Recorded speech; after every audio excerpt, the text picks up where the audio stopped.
Hello and welcome everyone to another StarCraft 2 England cast. Today I have got a best of 3 game from the Zotac Cup. It is between EmpireBratOK, who is actually the yellow Terran in the top left position, get on the right map there, and he's playing against FXOBabyK, who is of course Baby Knight, who is the blue Protoss player in the lower right position. That means this is indeed a TvP Protoss v Terran, and the map is Antigua Shipyards, but I believe I can't remember if it's the GSL version or something, but no, it won't be. It basically is one of the tournament maps, but I can't remember which one. So the supply depots are down there, preventing a full wall off, and it's forced cross spawn, which is always fun. Now, what can we expect from a PvT? Well, firstly, we can expect both players to stay on one base for a little while, because both can put on some fairly decent pressure early on, and you don't want to basically get caught out by going for a greedy expansion. Now, essentially, I like to think of a TVZ as being probably 3 major parts. Firstly, you've got the Marine Marauder stage against gateway units. Obviously, the Protoss player comes off better there. Then you get Stim. That's when the tides shift towards the Terran, and obviously once medevacs come into the equation as well, you get the Marine Marauder medevac play, and then Protoss really start crying. But that's fine, because Marine and Marauders basically just form big balls of infantry, which get taken out incredibly well by High Templar or Colossi. So basically either one of those gets out for the Protoss. If they're a good Protoss, they'll get both eventually, and that basically means that the Terran has to go for Vikings and or Ghosts for the EMP against the High Templar. Both are again require a bit of a tech switch and are very, very different tech paths as well, so it'd be interesting to see how this plays out. I personally think that as a Protoss you should get both Colossus and High Templar. Obviously Storm gives you that really good burst damage, and then the Colossus just really clean things up, so it's very, very nice indeed. We've got the first gateway out here for BabyK, who's now getting his Cyber Core. That is compared to Braddock, who is just happily chilling away. He's got 1 gas, he's got his barracks out. There is a probe in his base though, but he ain't bothered about that because he's got a Marine about to pop, and Marines really like shooting probes because probes don't fight back. Marines get a bit of target practice. They do tend to move around quite erratically. That's always good fun. I mean, who likes to chase something that just sits still? Nobody's the correct answer. The factory will get scouted though. That's a bit of a giveaway of what is going down. If we take a look down here at Baby Knight's base, he's getting his 2nd gas. Now, a 2nd gas basically screams at you, I'm not going to be expanding or putting on pressure quite yet, because the 2nd gas is really only there on one base for a very, very quick tech path. So something the BabyK is going to be doing will involve a lot of tech. We'll wait and see exactly what that is, but it should be displayed pretty shortly. Braddock as well getting that 2nd refinery up, so my money's on actually Banshee. I think that's what we're going to see. Cloak Banshee is a very likely option, basically because of the fact that the factory is already down, and that's part of the tech path to getting the starport. Now, 1 Hellion on its way. Be interesting to see what comes out next. Obviously enough money for a factory, for a starport. There we go, so the starport is on its way down.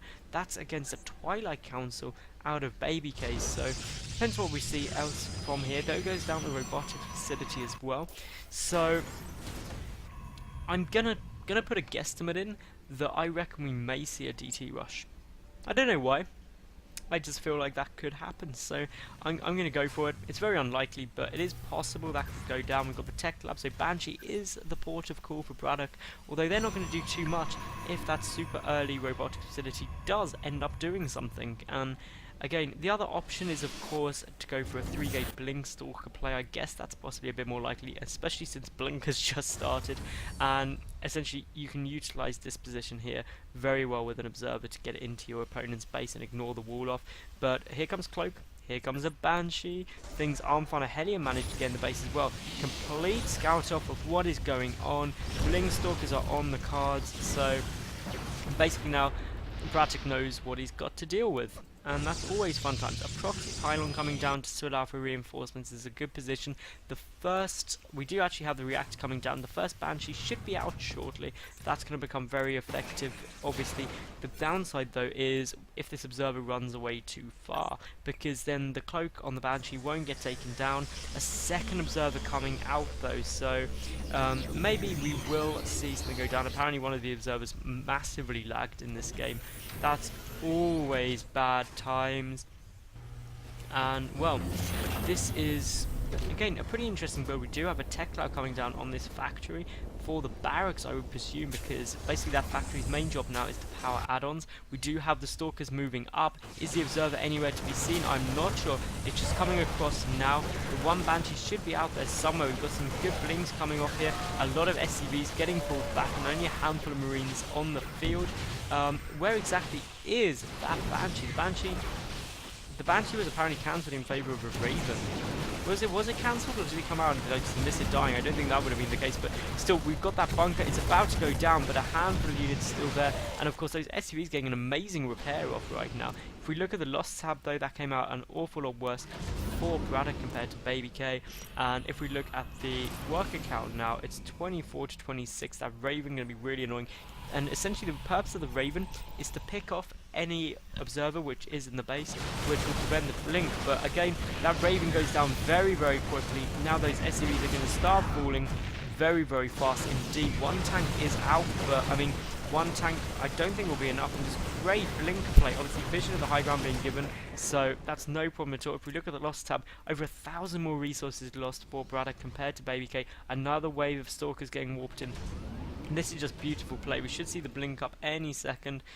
Just basically the observer getting a scout around to see what's going down. And there's a really good blink. A couple of good quick shots go off from the tank. The tank goes down, and now that could be it right now. I mean, really lucky in terms of BratOK's play right now that he got the second tank, but he's still really on the ropes. And I mean, he's having to pull so many SCVs off the line just to come and soak up some fire, and these stalker numbers are getting awfully high, and not many are getting killed very quickly at all. So another supply depot gets picked up. If that tech lab falls, that's a big loss, and that basically means tank production will now get cut. If that factory gets taken out, that'll be huge. The bunker gets salvaged, and a great offensive forward blink there from BabyK as he picks off the tank, and basically now just a handful of Marines remaining.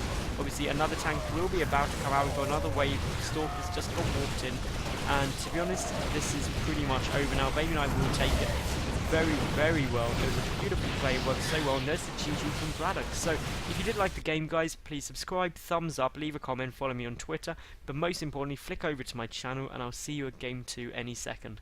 Bye for now.